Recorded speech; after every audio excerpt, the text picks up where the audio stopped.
We can do this. Yes. This is the resolve we have to awaken with every single day. I mean, we know the pain, we know the suffering. From coast to coast, around the world, Black women, along with our people, we have suffered and we have struggled.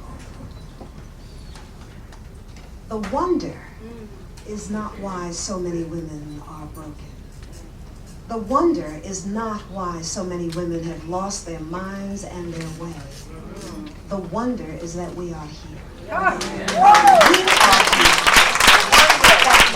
have survived, that we are thriving. That is the wonder.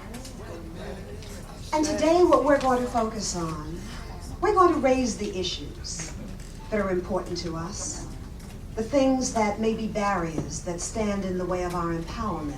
But that's not where we're going to dwell. Because today we're really focused on solutions. Yes. We're going to raise those issues, and we're not going to be able to talk about everything. But what we do address, we're going to try to find ways to understand those issues and how we can mobilize around them and how we can continue to empower ourselves. And we have to always, not just during Black History Month or when there's a family reunion or not even when we gather in worship service, whether that's the mosque on a Saturday or the church on a Sunday or every day as some people do go to worship. But in our hearts every day we have to hold a memory of what we have done as Black women. When I lose my way and people think that, if you're known and, make a little bit of money that you never feel depressed. I know that even women who are leading congregations as you are, with your beloved husband, when people see you in a high place, like a Sister Adelaide Sanford or a Dr. Barbara Justice, who is really just healing people in our Harlem community, people think that you too don't shed tears.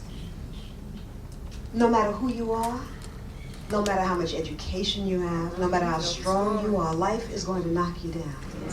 But when you're strong from the inside, when you understand what you come from, life may knock you down, but it doesn't knock you out. Sometimes you just need to catch it.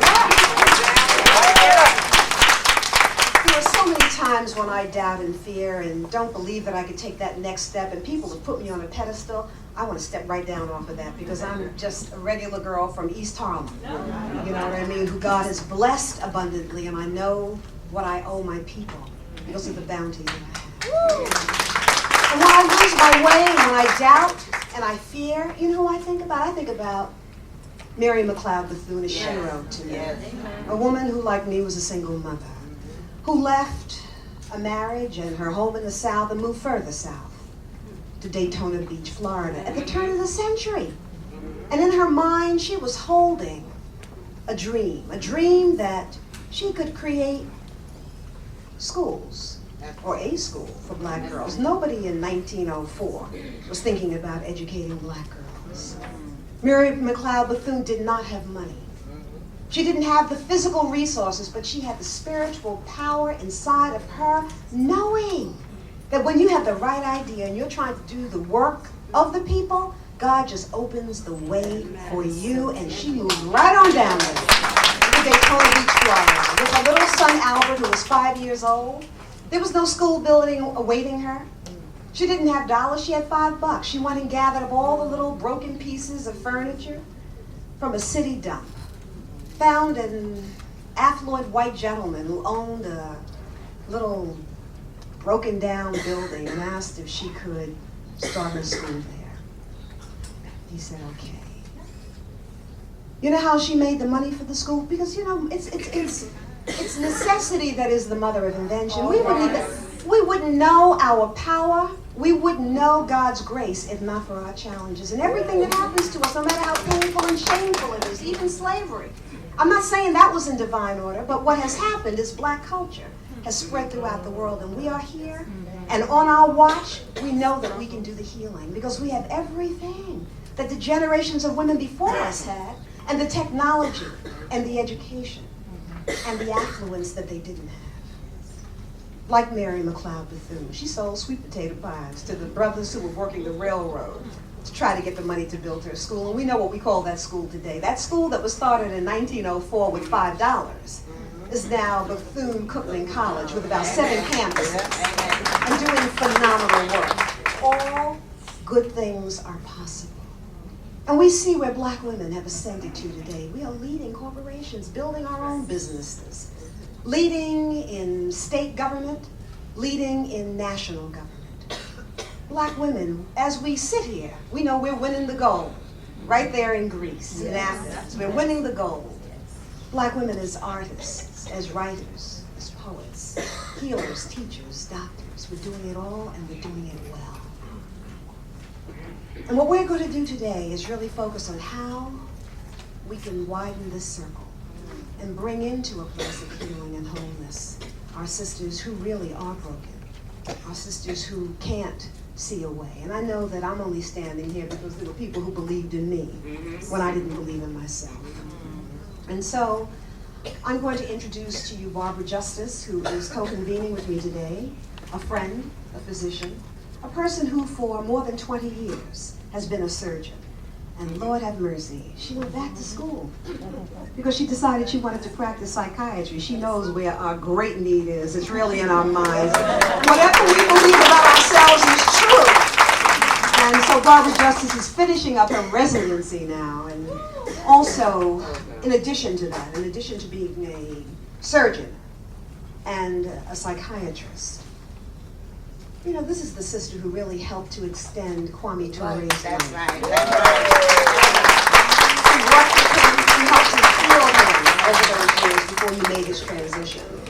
And who really inspires so many people throughout the tri-state New York area through her radio show. So it is my honor and joy to introduce to you my co-convener, Dr. Barbara Justice, who's going to introduce our panelists.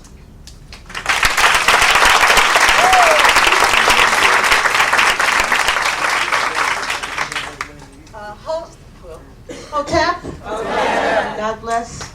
It's wonderful to be here with you all today. I mean, this is a magnificent, historic experience. It's a divine experience.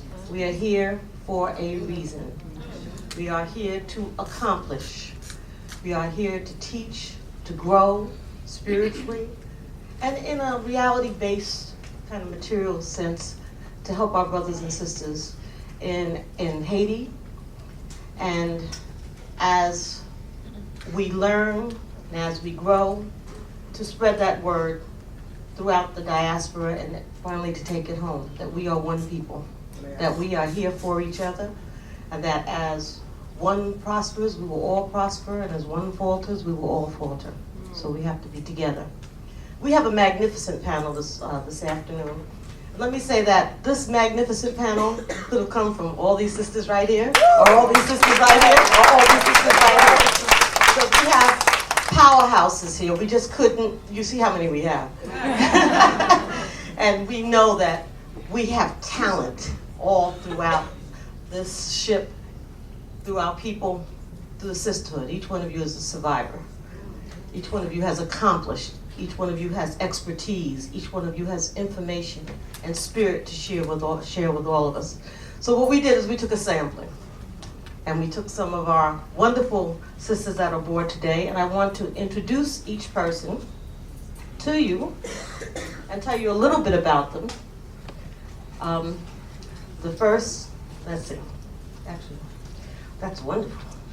See how we work together? We didn't even plan that one. Okay, the first sister who did our ritual, and Sister Susan has already, first of all, wait a minute, let me say Susan Taylor. Yes. Because Susan didn't introduce herself. But that's okay, let's just keep going. But we love you, and we all know you. That's why you didn't have to introduce yourself. Okay. To my left, Reverend Cecilia Williams Bryan. She's the Episcopal Supervisor of the African Methodist Episcopal Church. She's ministered in 15 states, from Alaska to New Mexico and St. Louis to Los Angeles. Oh, those are your districts. That's what you cover right now. Because you've ministered all over the world, right? So anyway, give her a hand.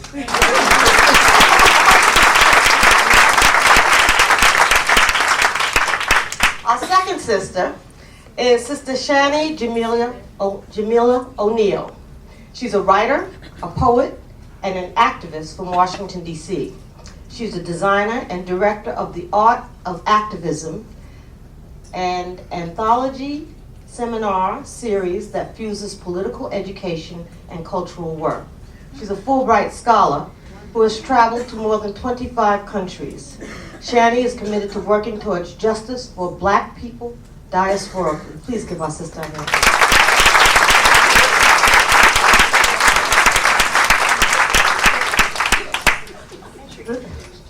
Yeah, just stand. Let them see your face. Yeah, fabulous sister.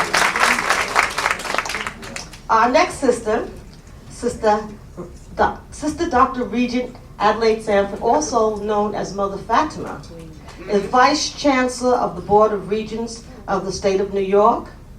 She's a Mellon Scholar at Teachers College at Columbia University. She is the wife of Dr. J.W. Sanford for 49 years.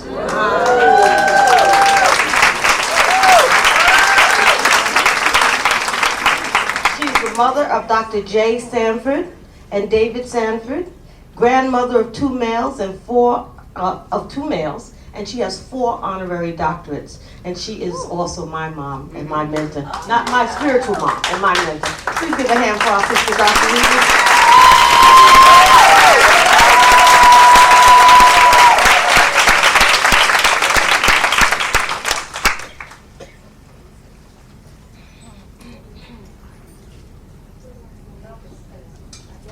Oh, that's where it is. There it is. I got it. Yeah. Okay, our next sister is Sister Malika. She said, not yet, right? Sister Malika Asha Sanders. She's co-founder of the African Diaspora Exchange Project. She's president of the 21st Century Youth Leadership Movement, and she's from Selma, Alabama, and she sits on our panel with her mom, who's sitting right next to her. Please give a hand to our Sister Malika.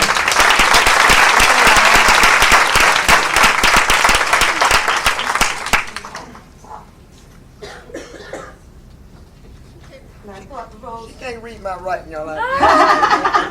Sister Rose, who I know you wrote it, here it is. Sister Rose Saunders, age 59, look at that girl, residing in Selma, Alabama, the heart of the civil rights movement, uses her training in law and community organizing to build institutions and movements to end tracking, miseducation, and other injustices that besiege African people. Please give this dynamic sister a hand.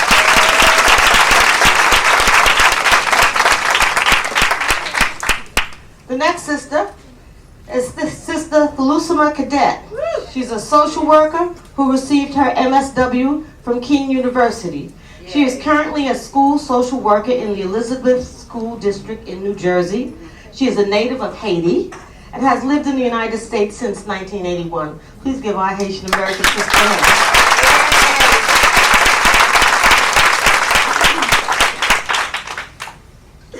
The next sister is another sister that is close to me and who is a spiritual sister. We've done a lot of work together. Sister Cassandra Grant. She's an educator, lover of life, friend, and mother to all children.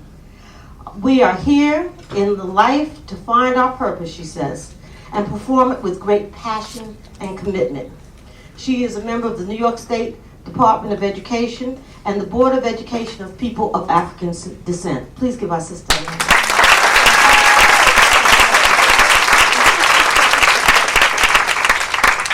Our next sister is Sister Keisha Green. She's from South Carolina, currently living in Brooklyn, New York. She is an educator and an activist representing Blackout Arts Collective, a non-profit organization dedicated to empowering people of color through arts, activism, and education. And she's the baby on our group. Please give her a hand.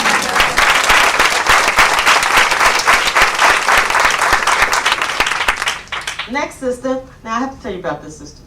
We started first year college together. We were roommates when she went to law school and I went to medical school. She has had my back through thick and thin, and I've got hers. And she is my sister, Catherine Thomas. Catherine is a native of New York who resides in Fort Washington, Maryland. After graduation from City College in New York, she taught in the New York City Public Schools for 2 years prior to moving to Washington, D.C. to attend law school.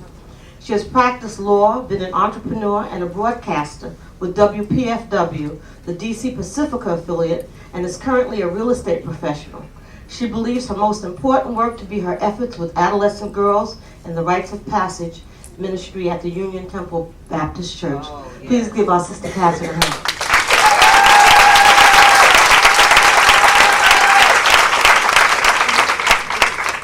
Now, this is another person that I've known a long time. First grade. Now, we hadn't seen each other for years until we both hooked back up, because one of the things that I'm also doing is working at Rikers Island. And this last sister is Sister Renee Washington. She's been a nurse administrator at Rikers Island for 20 years. And she says her work brings her in touch with women of all ages. 90% are women of color and low income. They range from single to married, and some have children and others don't. One trait all have in common is low self-esteem. Many are HIV positive, they're drug addicts, and have prostituted for their drug addiction.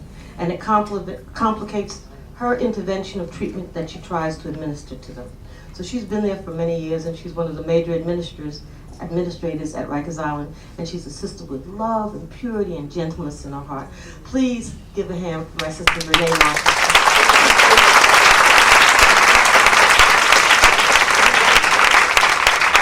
Thank you. And you should know that Rikers Island is a jail. It's a place that too many of our people pass through on their way to prisons in the New York State area.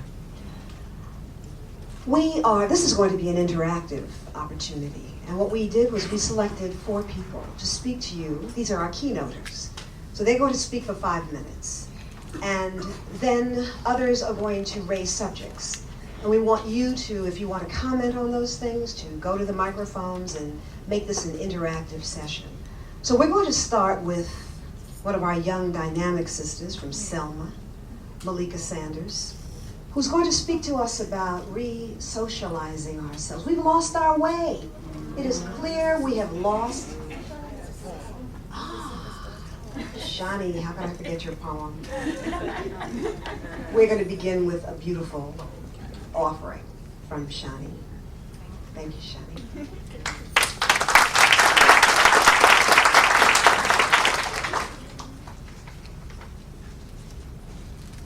We some mighty, righteous women. We are some mighty, righteous women.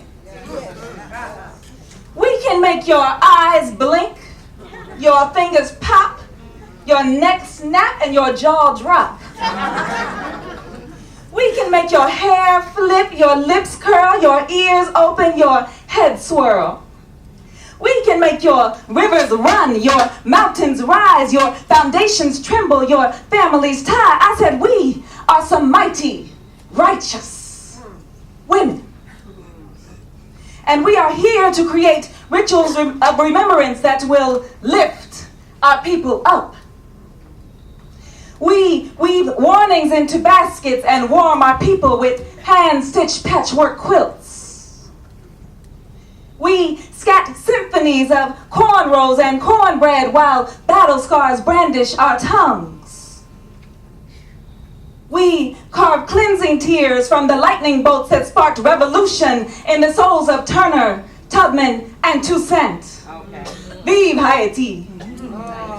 Vive Haïti! Vive Haïti! Vive Haïti! Vive Haïti! Et je sais qu'elle va vivre.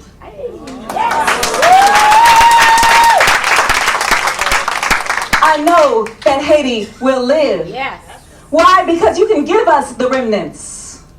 You can give us what is left. And we will create life, complete with ringing laughter.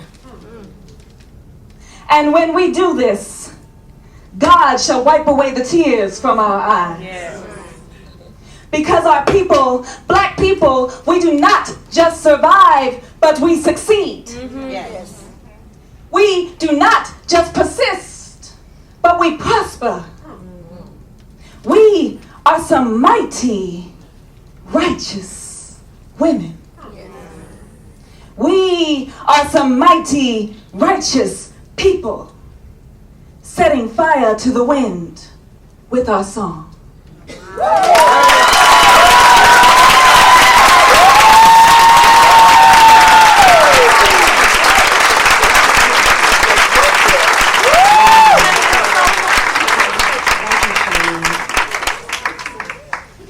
Mother Fatima, with the precious memory of who we are, Sister Adelaide Sanford.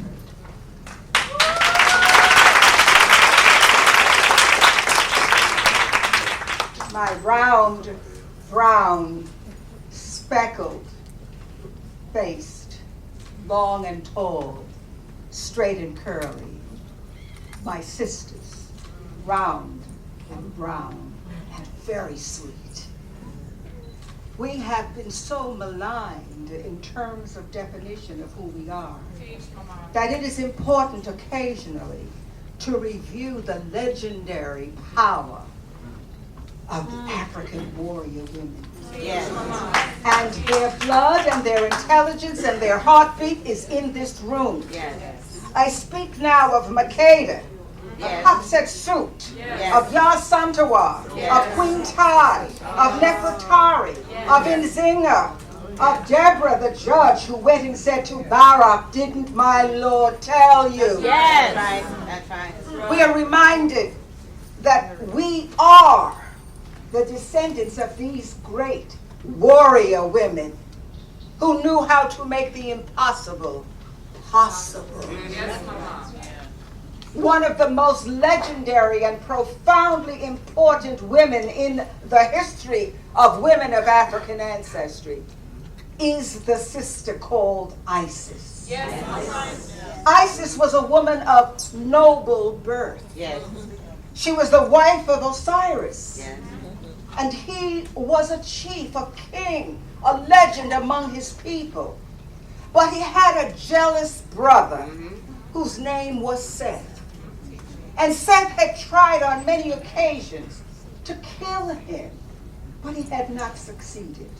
So he strategized a way to not only destroy him, but to so mutilate his body, limb from limb, joint from joint, tissue from tissue, and scatter it so that it could never come together again. And he succeeded in destroying Osiris in the cruelest way, and of scattering the limbs, the internal organs, the brain, the ears, the eyes, the fingers, the toes, from each other all across the universe. But Isis, knowing the importance of future generations, would not accept the impossibility of the future and of a son to carry on the traditions of her people. And so she decided, in spite of the enormous obstacles, she would find the broken pieces of his body and put them together again. So she chose a sister to travel with her. And the legend said that they forgot about their royal robes and their hairstyles and their cosmetics and their jeweled sandals and their Gucci boots.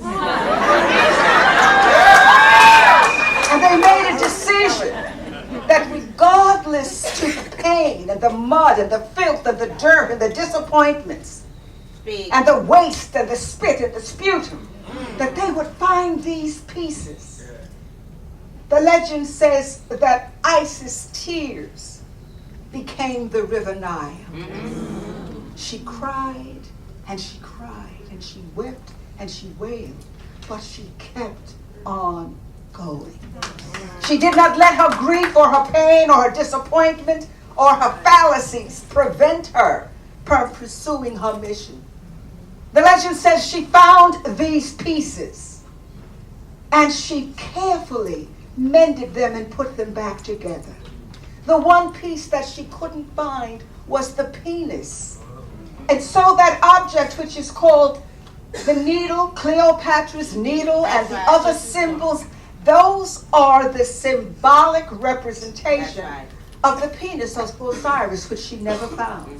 But you see, the semen does not originate in the penis. And so she found a bird who extracted from the innards of his body the semen and impregnated herself, artificial insemination, and brought forth her son.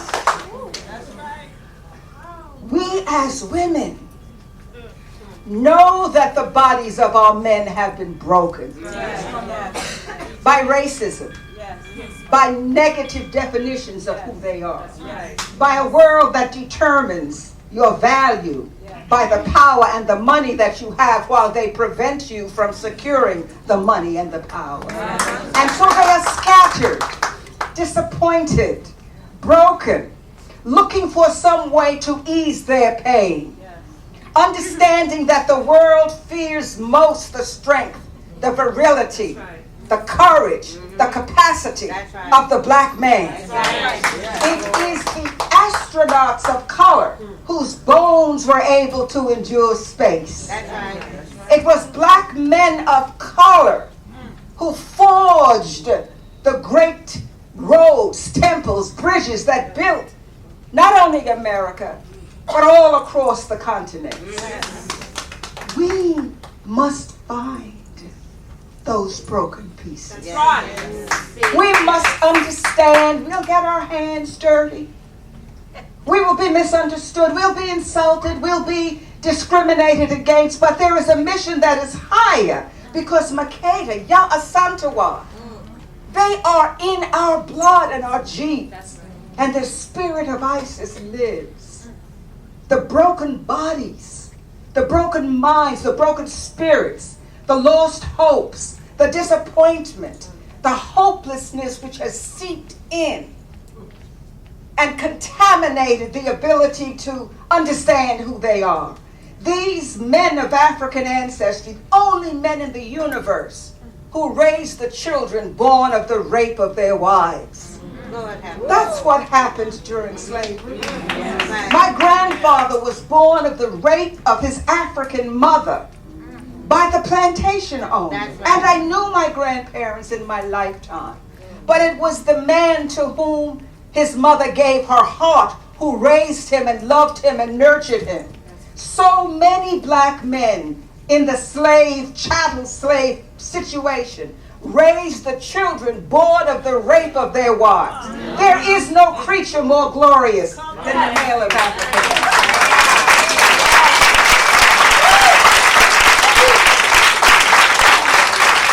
We gave him birth in our sacred womb.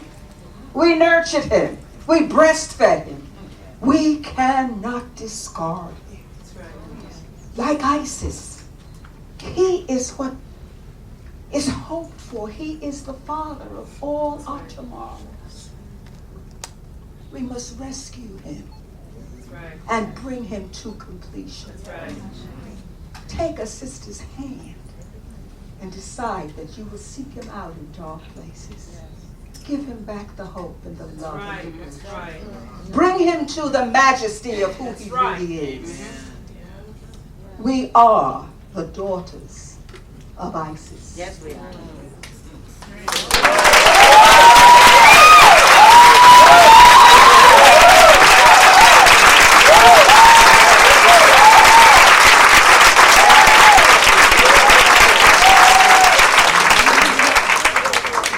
Queen Mother Adelaide Sanford. Queen Mother, thank you for reminding us who we are. This is who you are. We're not who we see on the nightly news. We just heard about who you are. We're not who we read about in the daily newspapers. This is who we are.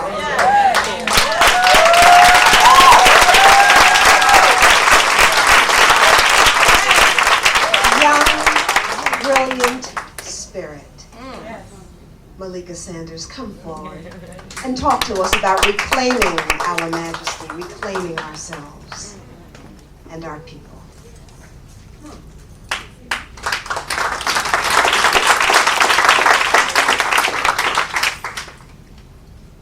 I've come this far to freedom, and I won't turn back. I'm climbing to the highway from my old dirt track. I'm coming and I'm going, I'm stretching and I'm growing, and I reap what I've been sowing on my skin's not black. I've prayed and slaved and waited and I've sung my song. You lashed me, you treated me, you done everything but feed me. But in time, I know you'll need me. And it won't be long. Because I've seen the daylight breaking high above the brow. I found my destination and I made my vow.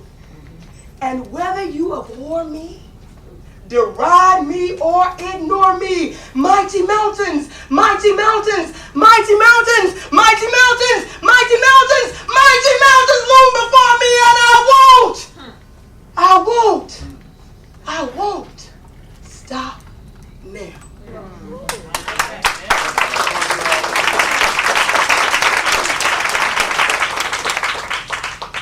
Almighty Creator, please guide my words. Guide the hearts and minds of all of us who are present, that we only accept truth. We give thanks to our ancestors. We ask you to help us to have the courage to take the mighty path that you have already created for us. Ashe. Ashe. The daughters of Isis. That is such a powerful story, Mama Sanford, and I just want to say thank you. Amen. I just want to say thank you for sharing that story with us, because that is our charge. Our charge is to rise up as the mighty daughters of Isis and to remember the body of our people. Exactly.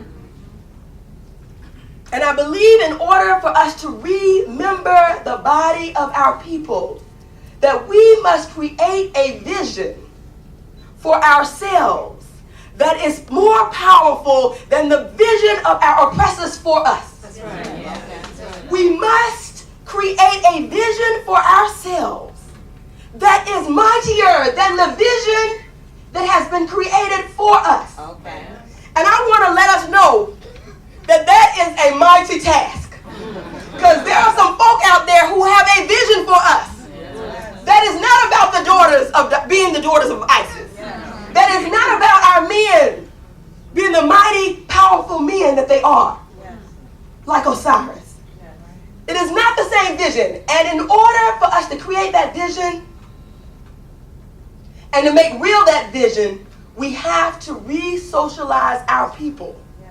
We have to re-socialize our daughters so that they will know they are the daughters of Isis. I believe that we must come together and figure out what that vision is. We must come together and figure out how to develop the institutions to make that socialization process real. I think our challenge is that takes so much work. It takes a lot of work, brothers and sisters. It means that we have to change everything that we have been taught that we are. That's right. It means that we have to reclaim the images of ourselves, that we have to reclaim the educational institutions, that we have to reclaim our sense of health care.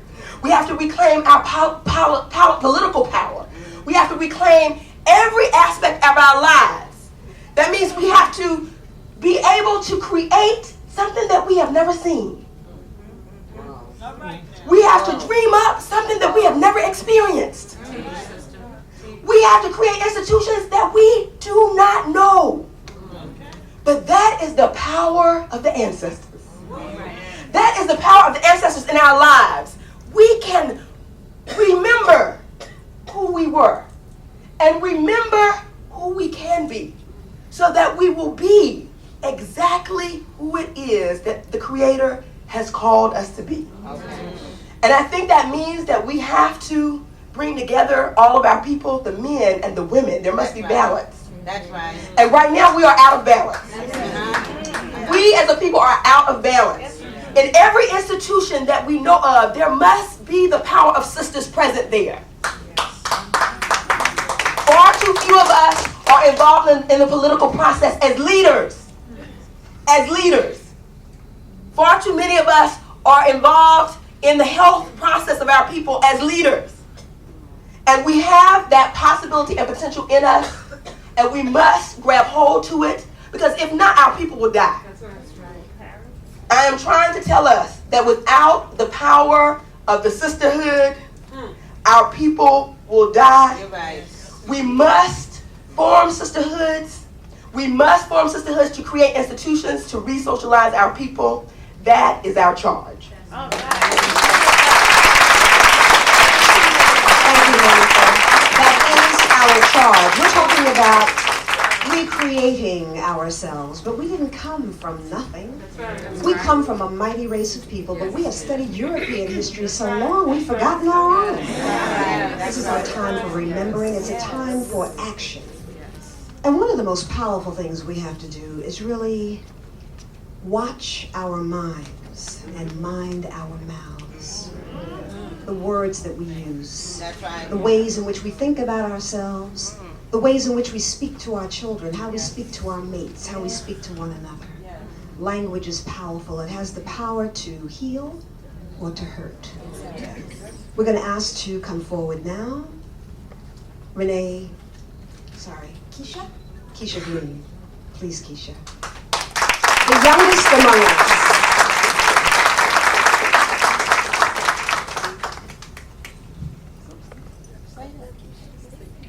I don't mind staying there. I just sort of wanted to kind of share the space.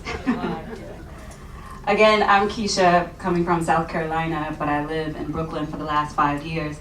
I'm reminded of a couple of, well, first of all, I am the youngest on the panel, but by no means am I the youngest on the cruise.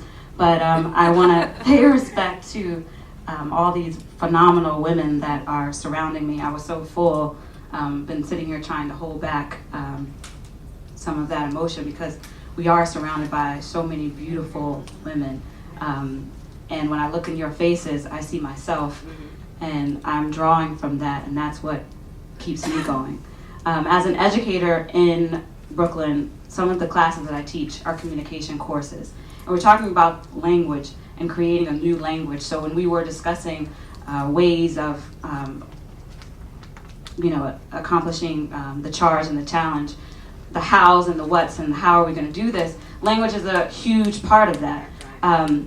We're talking about how are we going to do this. Well, we got to start with language or use language. Trisha Rose writes a book, Longing to Tell, and she came to Columbia University and sort of proposed the idea of sisters creating a new language, or perhaps remembering the language that we were using. So when I think about that, and in my courses, communication courses, we're talking about what we say and understanding that words are incredibly powerful. Words shape your universe, and what you say is what you walk into. So as an educator, I am very mindful of how we construct our sentences and how we greet one another. We can think of when we're on the street, how are we greeting our sisters? What are we saying to each other to empower each other, to edify one another? There's actually, I was reminded in the September issue of Essence, there's actually a bit of what happens. There's a quote that one woman says. She says, "I have a lot of friends, but I don't trust women." So I'm thinking, okay, what's that about? And we've heard that before. I have a couple of girlfriends because I don't want to have so many girlfriends. I can't trust women, or be careful about women around your men, or what kind of woman you invite in your space. And for me, that raises questions. And as an artist and activist and educator in Blackout Arts Collective, we ask a lot of questions and encourage our youth to sort of think about these questions and come up with answers. What are we saying? Beasley yesterday, Sandra, I'm not sure she's here, not yesterday, but when she was on the panel about the board versus Topeka, Kansas, we were talking about good hair, bad hair, and those things that we perpetuate, the stereotypes that we perpetuate through language. So thinking about, what is good hair, what is bad hair, why do we even say that, and why are we continuing to say that? And on our blocks and neighborhoods, what are we saying to the children that are running up and down the streets? When Oprah went to Africa, she made sure that her staff spoke to each child and said something positive, said that you are beautiful, you are wonderful, hold your head up. I remember her working with a little child, and she was way, way down, down, down. And Oprah was like, I have to get way down to look at you and sort of help her lift her head. And I think a way to do that is through language. Robin Kelly, Trisha Rose, those are some of the scholars in the city that are encouraging us to dream and to think of new ways and new ways of speaking. So a language of love, a language that, and part of that is sort of, if you keep doing the same thing and expecting the same results, that's the definition of insanity, right? So if you're doing the same thing the same way, and you're never examining or analyzing what we're doing and how we're doing it, that's insanity. So coming up with a new way to produce your desired new results. Also, changing the way you think, that means you have to take in new information. And that new information, when you take something out, if we're taking something negative out, we have to replace it with something positive that you can draw on. So changing your mind, renewing your mind, changing the way you think, which is also going to influence the way you believe about yourself, the self-esteem that you have, and that is contagious. So if I begin to think that I'm wonderful, think that I am brilliant, and using the information that, now I hope that I can call Grandma Fatima, thinking back on my own experience, I didn't have that information coming through school. So in the language of our curriculum, as you ladies have been talking about earlier, the language of our curriculum, what we're saying in the classroom is tremendously affecting our students, and sort of understanding that we are what we come from. And I can feel, the power when I'm looking at my students, 7th and 8th graders I had this summer. I'm looking at my beautiful young girls, and just sort of they're watching videos, and we're looking at magazines, and sort of dealing with this idea of objectification and the language that are used towards our women, and how do we change that? Part of Longing to Tell in Trisha Rose's book examines, when we're looking at hip hop music, the language that's being used. So just trying to pull out and sort of confront and acknowledge and deal head on with the way we are talking, the way we are speaking to one another, and examining and hoping that it is a language of love, it is a language that heals, it is a language that supports one another. Sister Tama, hopefully later she'll speak, but there's a song that we are one family and they can't separate us, and sort of not, it's one thing to say it, but to believe it and to put the action next to it. Right.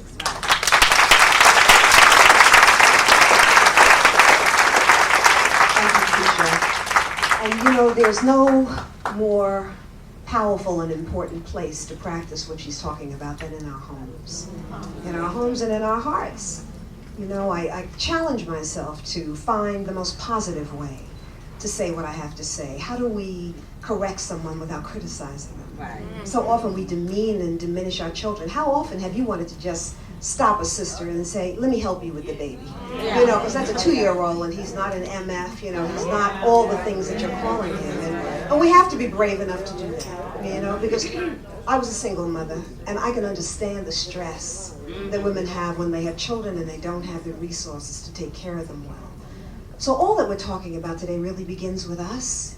It begins in our hearts and in our homes and in our minds as we move from this incredible experience and go out into the world, taking all that we are learning here, all that we're being reminded of more than learning, because these are all the things that we know. We are so powerful. We are so powerful. We have so much. We want to hear, before we come back to Sister Adelaide, we want to hear from a young sister who is of Haitian ancestry, who was born in Haiti, and who is going to speak to us from her perspective about her thoughts about young Haitian women, Haitian American women. So let me bring to you Thaluzma Cadet.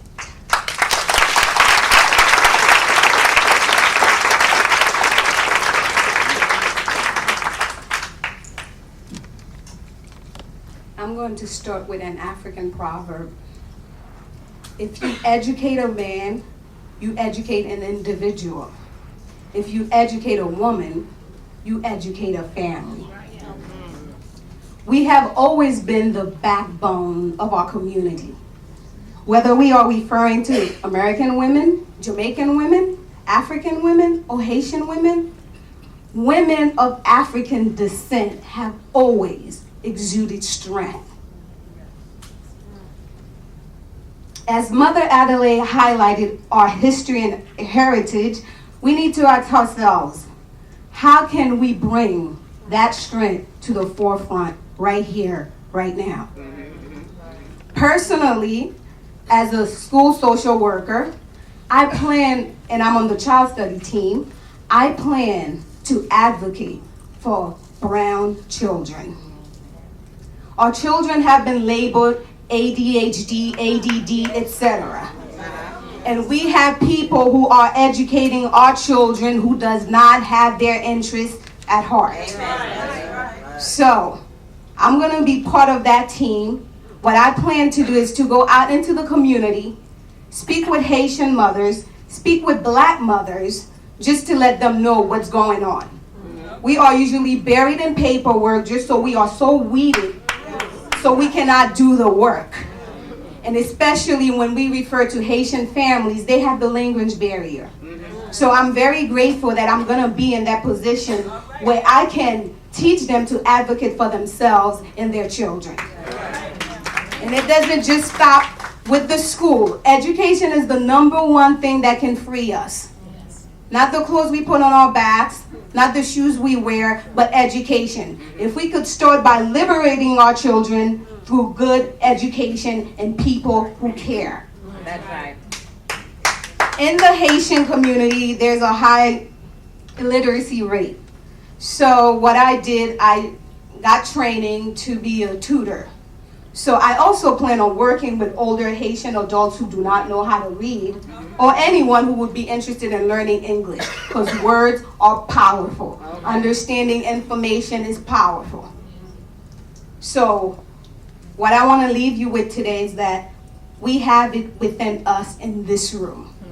No one else. We have it within us. We don't need to look to Susan Taylor. We don't need to look to Mother Adelaide. We need to look to ourselves. And we have the support of the panel. We have people who have paved the way for us. Every time I read, I just get such a joy because there was a time we were not allowed to do that. That's right. That's right. Come on. And it's a shame now. They say if you want to hide secret from a black person, put it in a book. What are we talking about? People have paved the way. I am very proud of my Haitian background. I am very proud of what we have done. As you guys have heard from many of the panels since Saturday, there's people who's trying to stop us. There's people who do not want to see black people rising. But we have always overcome. And can nothing stop us. Together. Together. And also, as while we were discussing this panel, we represent, we are the people who's about the work. But also, we need to let the sisters who's struggling, single mothers, people who are drug addicts. You know, I was a drug and alcohol counselor prior to getting my MSW. I was working in a halfway house. They are hopeless. We need to go there and have them become one of us. Teach them, not give to them. Teach them. That's right. Show them. I can't look at my nose. It's only by the grace of God that I am here. It could have been you. Yes, easy. Come on. So whether we are sitting very nicely, we have our comfortable homes, give God the thanks, but let's bring the rest of us up. So together, when they're coming, we could stand together and say, you're gonna have to break down the gate because we are not going anywhere.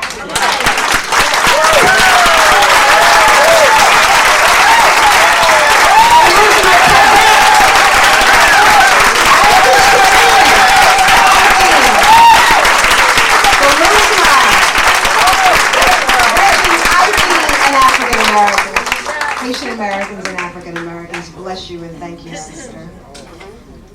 Curriculum, big issue. Issue in Haiti. It was interesting to hear our Haitian sisters and brothers speak about not knowing their own history, having to leave their country to really revisit the history and to learn about how powerful that history is.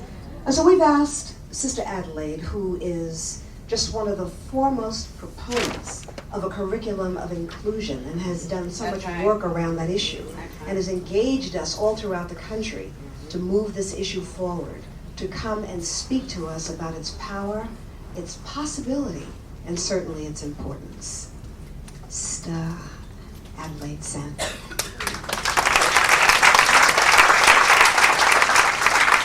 In the African tradition, education is a core value.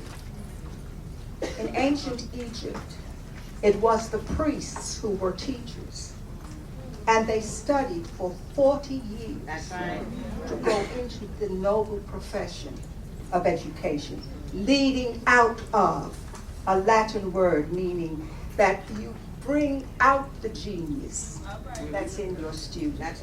You do not assume that they come as an empty vessel to be filled with external information. But you understand that in the nucleus and core of their being is intelligence, creativity, resilience, capacity. Carter G. Woodson says, if you want to determine the behavior of a people, the big jackpot was not won this morning attack by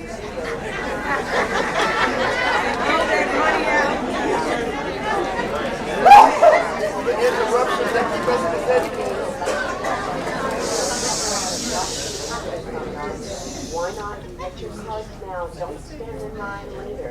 The game is going to start at 4 o'clock in the morning. The jackpot $9,000. PhD from Harvard University, the person who established and designed Black History Month, tells us that if you want to determine the behavior of a person, all you have to do is plot what they think about themselves. And if you can successfully make a people feel inferior, it isn't necessary to make a back door for them. For their feeling about who they are will cause them to make their own back door and enter therein. From Agassiz and Toynbee and Hegel, people of African ancestry were defined as ignorant, savage, primitive, and that followed us historically until in the United States and in New York, government programs labeled us disadvantaged, culturally deprived, at risk. These are not descriptions, they are directives. They were saying, this is what you will become. And curriculum, all that we learn in schooling, in advertisement, in the world of beauty and cosmetics, becomes curriculum for us. The children start to school young. And while we condemn violence, the nursery rhymes are violent. That's right. There's stories of burning people in the furnace. There's stories of eating up grandmothers. There's stories of dysfunctional and despotic fathers who say you go to the tower and spin the straw to gold and don't leave until you do. This is an abusive father. The story of the 3 bears. Suppose that were an adolescent male of African ancestry, and he went in and broke into the house and broke up the furniture, ate up the food, and slept in the bed. Would it be classical literature?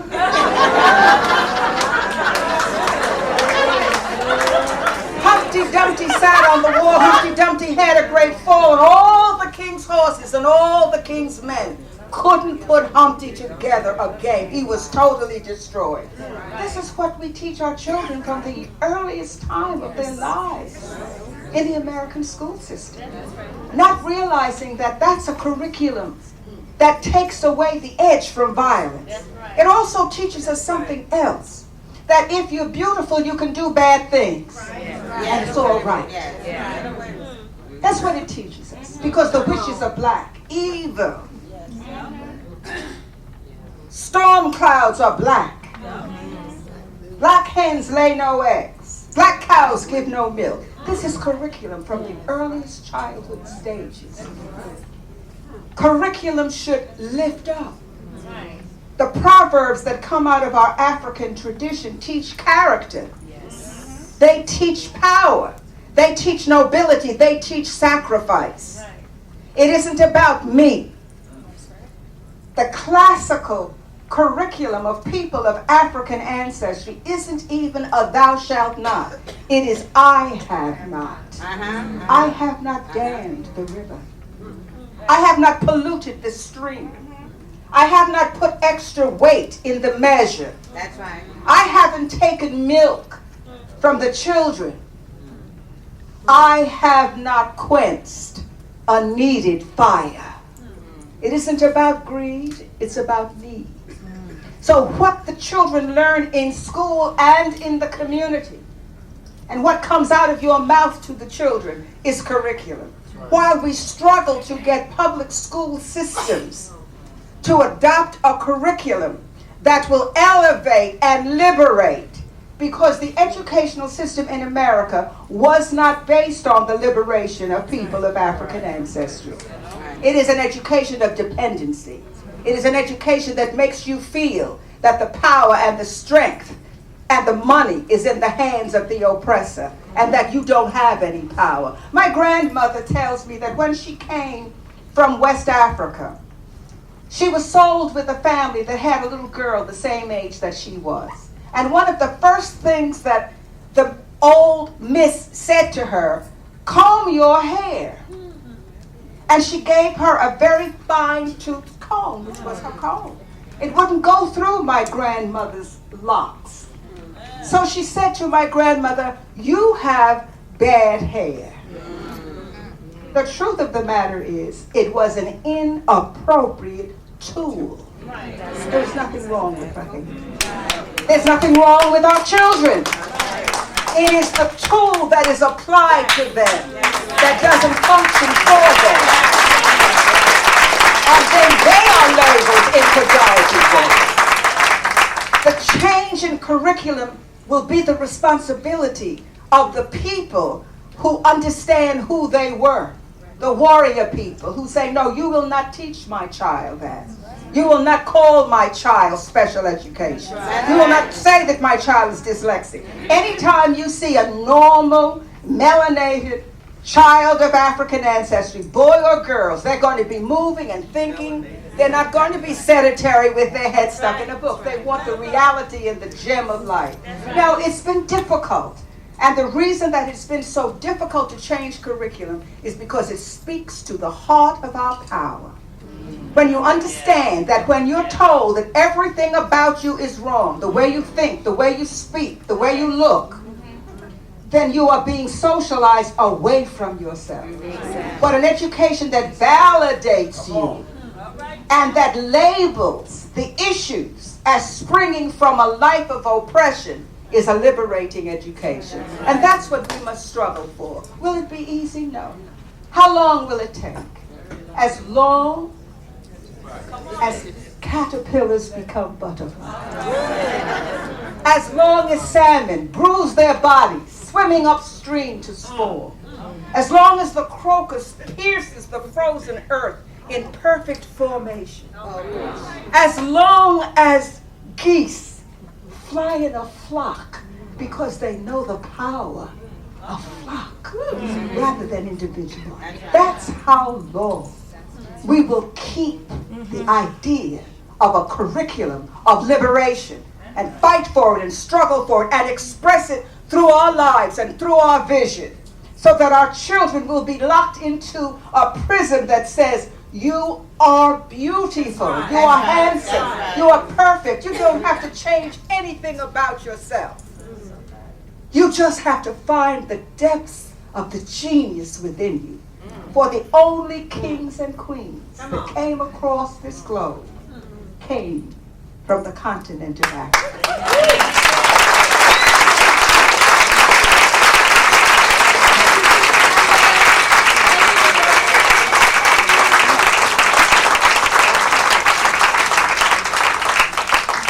our strength. We have everything that we need, we have. It's within us.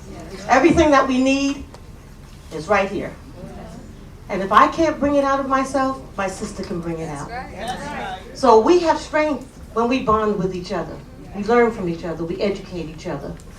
We have traditional means of passing on information, values, culture.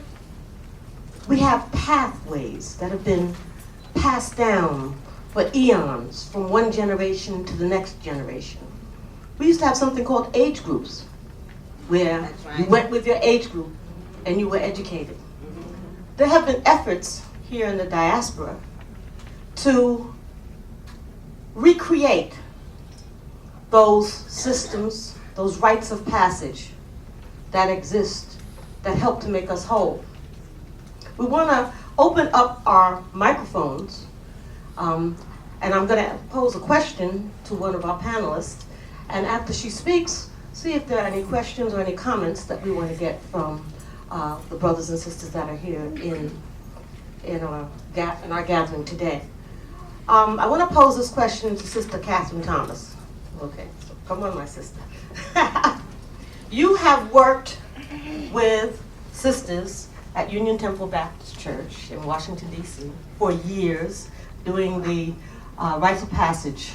Can you tell us what the benefits have been for the young women that you have worked with? Good afternoon, my sisters and brothers. Good afternoon. The primary benefit of rites of passage programs is to instill in our youth those traditional values that will ensure not just their survival, but that they will carry on those values that we, not somebody else, deem to be critical to their success. And first of all, that starts from within, to let them know who they are, that they are the descendants of queens and who those queens were, things that they may never have known before, to let them know that in the tradition of a Harriet Tubman, and we do things like have a replication of the Underground Railroad, that they can survive, that they can make it, that they can be leaders if this sister went back 19 times to bring back other brothers and sisters. This is our charge as well. And she did it by first listening to the Spirit of God.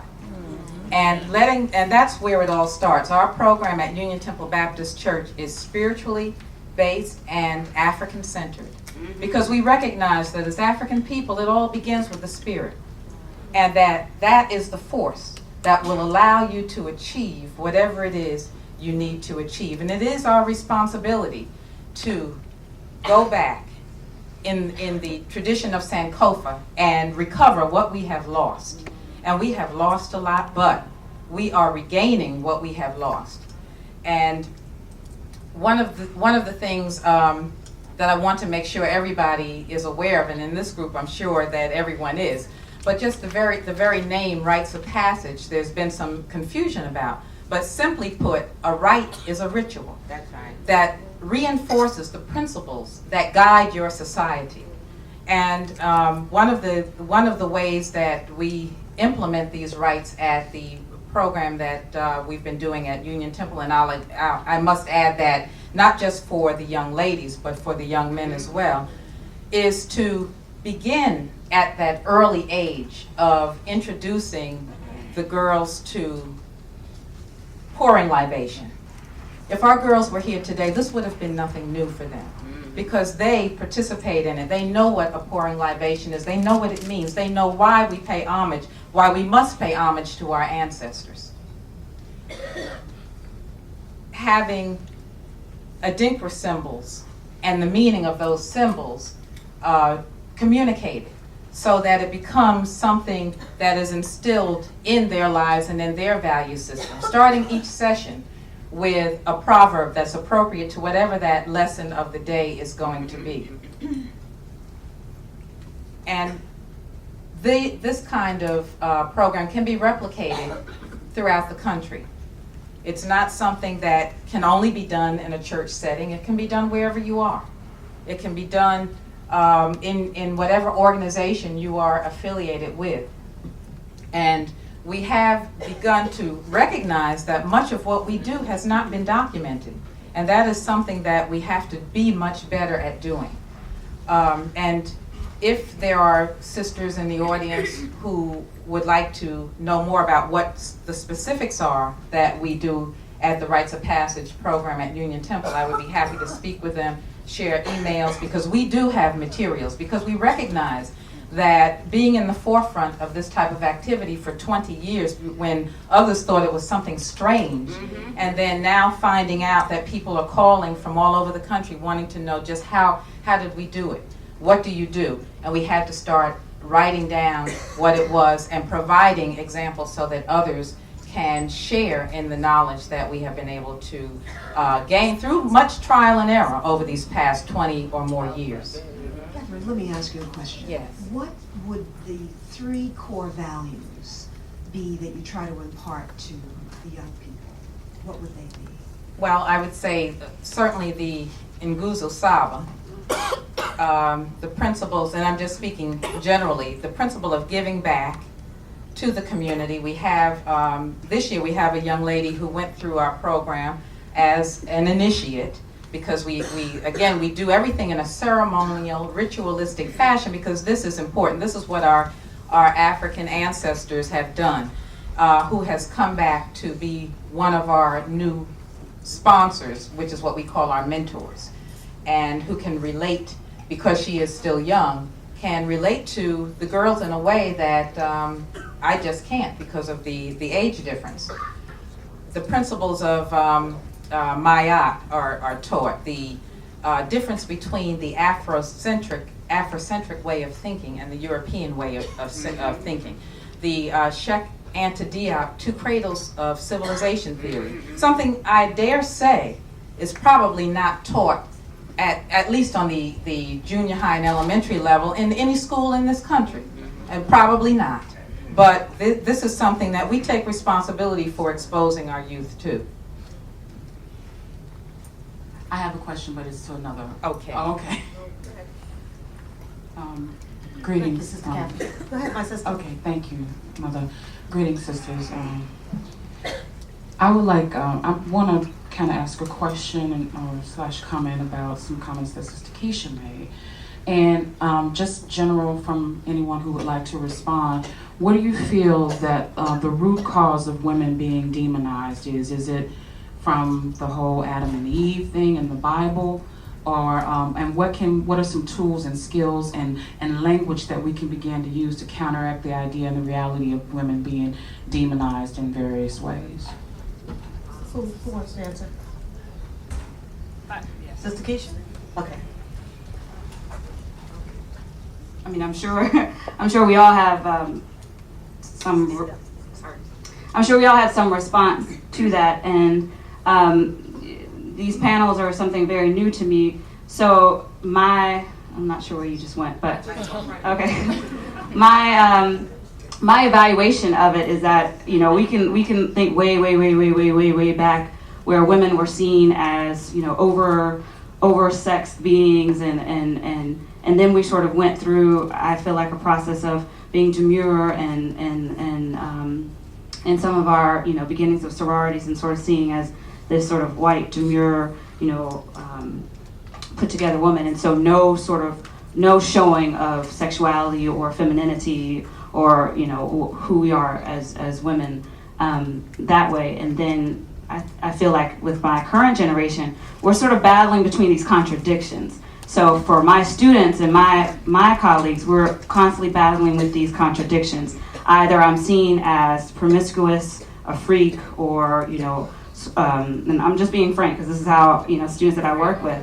So we're seeing these contradictions. Either we're the virgin white sort of put together demure person. I mean, because we're dealing with images, and so my students see the cover of Essence and they see Jill Scott, but then you also have XXL and King magazine, and so they're struggling with, who am I? You know, am I more the girl that's on the cover of King magazine, or am I more the girl that's like Jill Scott? And why is it that the girl that's like Jill Scott I mean, those are many more questions. Why is it that, with the question of Jill Scott comes, size and sort of, hair and skin color. We're talking a lot about those things. So I'm not sure that I have a question. I just recognize that it is an issue. And I recognize that with my students, the questions are, you're trying to define who you are. So we watch movies like She's Gotta Have It, Spike Lee's film, and we're wondering, is it okay that a woman, and clearly in this movie, she has decided that she's not a one-man woman, and she feels okay with that.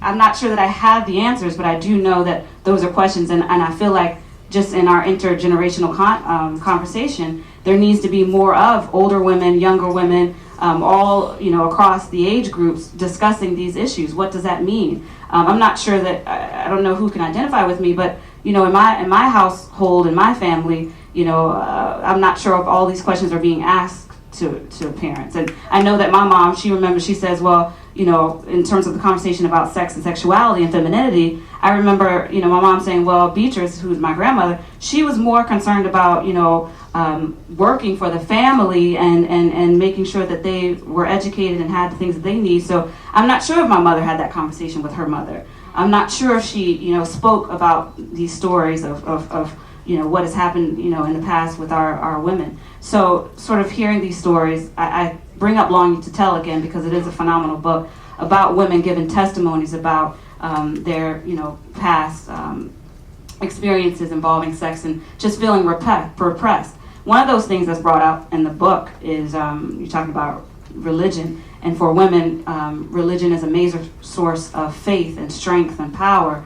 And on the other hand, a lot of women have felt repressed on the same way. So just, again, for me, it's contradictions and just sort of figuring that out. And in terms of language, I know what I know. And I know that when I began to speak with power and I speak with words that uplift me, I began to walk that way. So if my sister is not speaking that way, I know that there are some times that she may feel less than adequate, and she may feel undervalued and overworked. And there are other things going on in my head, this super black woman syndrome with the cape, and I can do it all by myself. I don't know. Those are other questions as well. Thank you, Sister Keisha. Before we get to the sister that's at the microphone, we want to have Reverend Cecilia say a few words because the Bible was brought into it. We'll talk a little bit. Praise the Lord. I'm so thankful that I was present when the question was raised. One of the things we want to dismantle is bad religion and its impact upon our people. The actual biblical understanding in the creation of the humankind was that God created man, male and female. This is the Genesis. Created he them, and God created them in God's own image. In terms of the demonization of women, I genuinely believe that part of our predicament as a people is the result of African American women walking away from our spiritual vocation. And because vocation means your calling. African diasporic women, wherever we are, have two primary spiritual gifts. They are to prophesy and to heal. Prophecy deals with the word of God deposited in the soul of a mortal being and then uttered into human history. Regrettably, the more we remained in the culture, the more we began to look in our mirrors for the reflection of other women. And we condemned the thing that made us who we are. And God is doing a speedy work And so the force that will dismantle the infrastructure of evil, those who know and understand, recognize that we are not wrestling against flesh and blood. It's not about Bush or his father. We're not wrestling against flesh and blood, but against powers and principalities and the rulers of darkness in high places. And as women who operate in the Spirit begin to move in solidarity, you're going to see a shift that's initiated in the spirit realm, brought forward in the natural order. And that's why your grandmother said it is prayer that changes things. Amen. And so there will be African and diasporic women who will be issuing a call for prayer, for the healing of the nations, and for the dismantling of the infrastructure of evil. African women have been demonized, but European women have been glorified. Amen. And once we again begin to deposit into our daughters and our granddaughters the awakening of the Spirit of God, then they'll be able to make new decisions about who they are. Thank you. Thank you.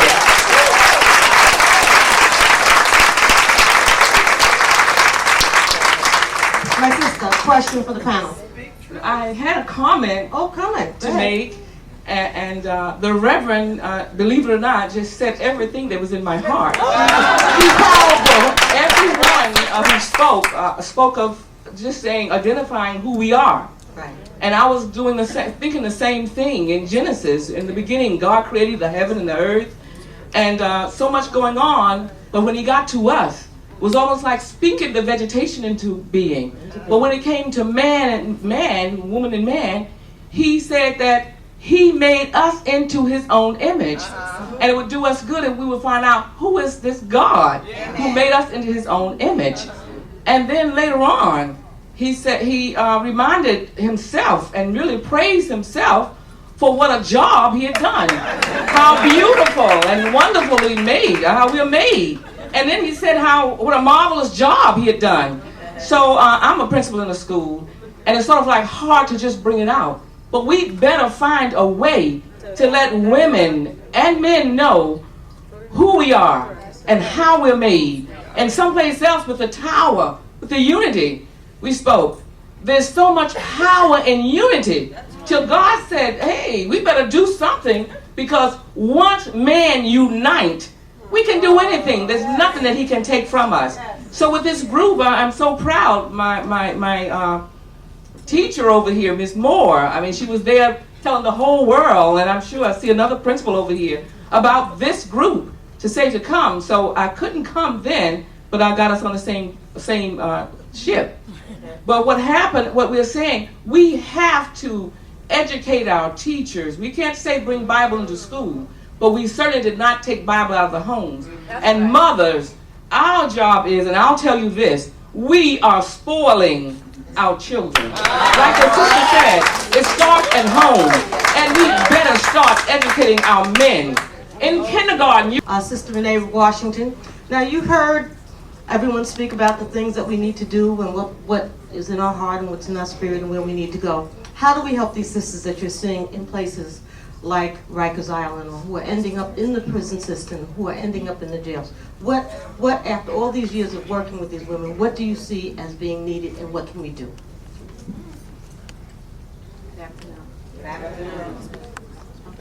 The first thing that we have to realize is the sisters that come there have little or no self-esteem, which means that starts with their family.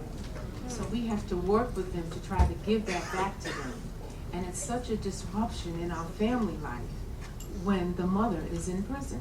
You understand? Daddy may be in prison, and you only have a grandmother or a relative, and they may not be able to take their children, which means the child goes into foster care.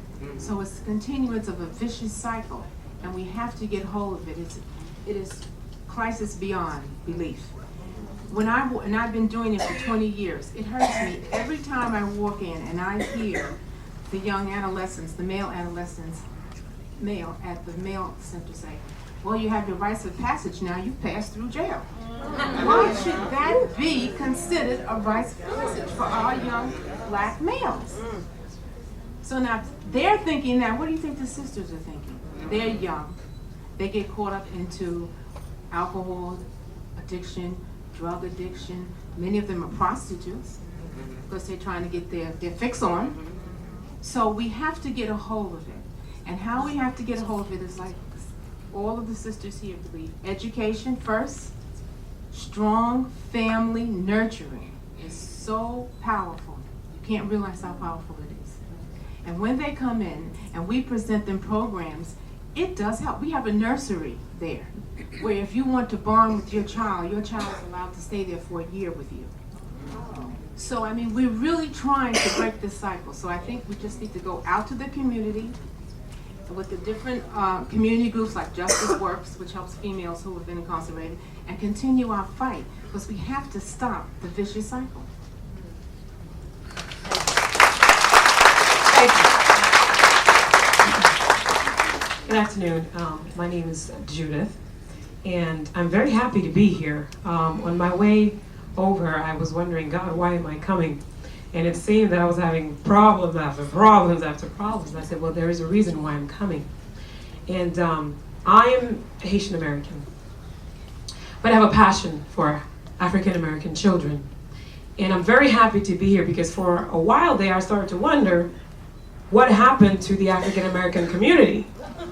Because I didn't see anyone mobilizing anywhere.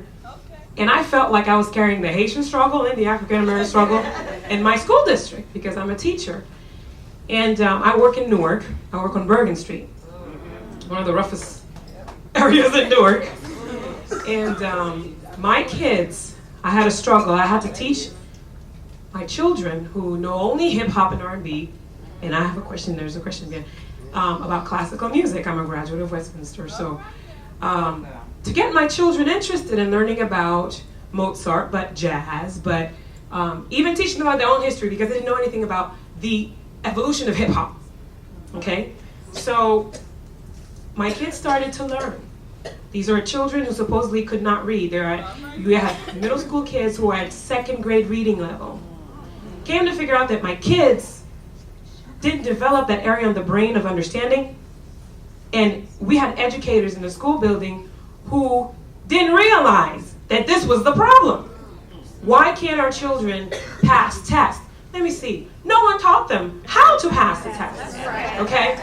So here I am. I'm in the school district, and I'm like black marked. I'm, the one who thinks, she's showing off whatever. Because I'm all about action. I love our kids. My question is, and I hope I don't get lynched after this question. We promise we won't lynch you. I have seen the Martin Luther King movement, and I'm sure a lot of you have walked with Martin, Malcolm X, so on and so forth. When I went to a board meeting, I saw a lot of African American faces on the board. So that means that basically the board is what? Over the public school system, right? My question is, why is it that we have one of the worst, well, okay, let's say Newark. Okay. Why is it that we have one of the worst school systems when we know the importance of education? You've lived through it. A lot of you have fought for it. A lot of people have died for it to happen. What happened? And why is it that the community has not been mobilized? Because the mothers on Bergen Street, there was a parent-teacher liaison in my school who had no idea what the SFA program was, but yet she was supposed to speak to the parents. Why is let me take your Sister question. Barbara, and let Sister Adelaide handle that question. And I think Rose Sanders has something she and wants to say as well. can we expand the question maybe to why this happens in the school systems? Because it's happening throughout the country. And have Sister Adelaide is going to speak to this. Even though there may be people of African ancestry by color on those boards, if they have been educated by the oppressor and they see the oppressor as the site of power and control, those people who are African Americans by color are not able to function in the reality of who they are. That is one reason. The other reason is, even when there are people of African ancestry on boards, there are meetings and decisions made that they do nothing about. They are often not in the majority, and they are not able to carry the vote for those issues which are important to their children. Finally, there has been no organization except the one in New York City that we have developed, the Board for the Education of People of African Ancestry, to attempt to pull these people of African ancestry together who are on boards so that they can learn how to function in a bifurcated system, how to strategize and calculate and maneuver to get those things which are good for our children. Thank you. Most of my work, I didn't mention this in my bio, has been around education for the past 20 or 30 years. And there's another factor, and I respect everything that you said, but there's a fear factor, and there's a factor of selfishness. And the fear factor, to give you an example, in 1990 in Selma, Alabama, when we challenged racism in our schools, the tracking of our schools, separation into levels based upon assumption that black people were inferior. Well, the truth is most black educators and black parents accept that theory. That's why they don't challenge it. Because if all the white children had been at the bottom, or all the Jewish children had been at the bottom, there had been a revolution. And in fact, when we challenged it, we were all arrested, every member of my family. And one young man was killed. And even though we had a massive movement to stop that insanity, when that young man, Ricky Brown, was killed, people began to retreat. And we took our movement to a national level, and we have it's a movement, it's not an organization, called the RISE campaign, replacing inequities in schools with excellence. And we are developing curriculums, and we develop a miseducation quotient for you to determine your degree of miseducation. Because it's hard for you to tell someone else they're miseducated when you're miseducated. And there's not a person in this room who's ever lived in America who doesn't have some degree of miseducation. Okay. And Sister Cassandra wants to say something maybe about the Board of Education. Well, in addition to that, I do also want to say that it is critically important that we ourselves learn to have great patience, understanding, and love for ourselves, but also for our sisters and our brothers. We are probably at a place right now in our lives where we know more, but we didn't always know more. We weren't always where we are right now. And someone reached out and helped us to be where we are. And we have to also go deep down inside of ourselves and have the kind of unconditional love. And I want to say that again. Have the kind of unconditional love for our children, for our men, our boys, and ourselves. And sisters, the first thing we have to do in the morning, and like we're going to do right now, is to love ourselves. Now, take your hands and put it around yourself. Both of them. Give yourself a big hug. And I mean, don't give yourself an artificial hug.